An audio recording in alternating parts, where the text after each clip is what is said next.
Paz do Senhor Jesus, irmãos. Deus seja louvado, exaltado e seja glorificado para todos sempre. Aleluia. Bendito é o nosso Deus que criou os céus e a terra. Aleluia. Irmãos, hoje eu gostaria de ler um versículo que se encontra ali no livro de Romanos, capítulo 10, versículo 17, onde o Senhor diz assim: E assim, a fé vem pelo ouvir, e o ouvir pela palavra de Cristo. Aleluia, graças a Deus. Nós vemos aqui o apóstolo Paulo, escrevendo à igreja em Roma e mostrando algo assim muito importante e interessante para as nossas vidas. E ele falava a respeito da fé, né? Que a fé ela é aumentada, que a fé ela vem, por ouvir a palavra de Deus. Quanto mais nós meditamos na palavra, mais nós percebemos a verdade de Deus que já aconteceu, que está acontecendo e irá acontecer no mundo. É óbvio, irmãos amados, que Deus, através do seu Espírito Santo, revela coisas a todo aquele que lê, a todo aquele que medita, a todo aquele que deseja conhecimento da palavra do Senhor.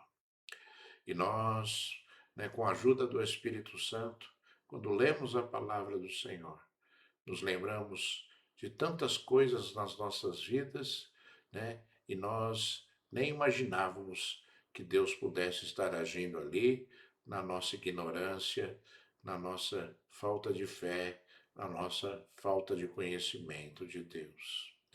Eu diria a você que aquele que não conhece a palavra de Deus, que aquele que não conhece Jesus, o Filho de Deus, ele não consegue ter a fé do tamanho e na intensidade que Deus deseja.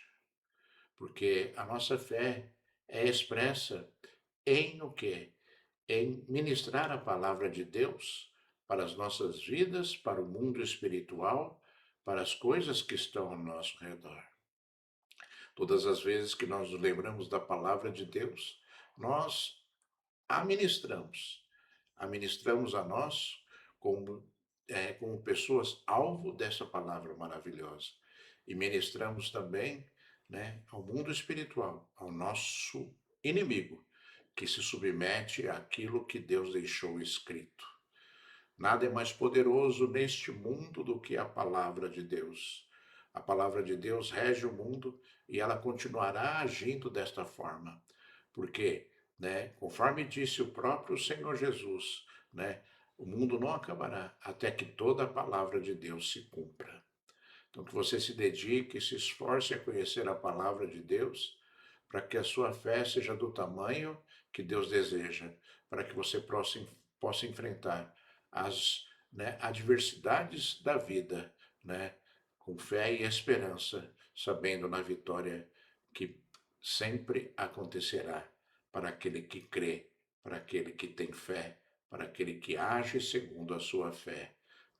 Muitos acreditam que Deus existe e que Jesus existe, mas isso não é suficiente, conforme diz a própria palavra, que crer que Deus existe até o diabo crê, e ele treme quando ele se lembra disso. Então que você aumente a sua fé, fazendo aquilo que é necessário para que ela possa ser aumentada, conhecer a palavra de Deus. E você se encherá de alegria, você se encherá de paz, você se moverá segundo aquilo que Deus deixou, a autoridade que Ele já te deu, as palavras de bênçãos que Ele já te deixou, os alertas que Ele já te deixou, os ensinos que Ele já te deixou, para que você possa ter uma vida saudável espiritualmente neste mundo. E quando chegar a hora, nós nos encontrarmos definitivamente com Jesus, nosso Senhor, nosso Salvador, aquele que trouxe as boas novas, aquele que deixou os evangelhos para que nós aprendêssemos profundamente daquilo que Ele é, para que nós possamos agir segundo a nossa fé. Deus te abençoe. Fique na paz do Senhor Jesus de Nazaré, o Filho de Deus, nosso Senhor e nosso Salvador, a nossa esperança maravilhosa. Aleluia.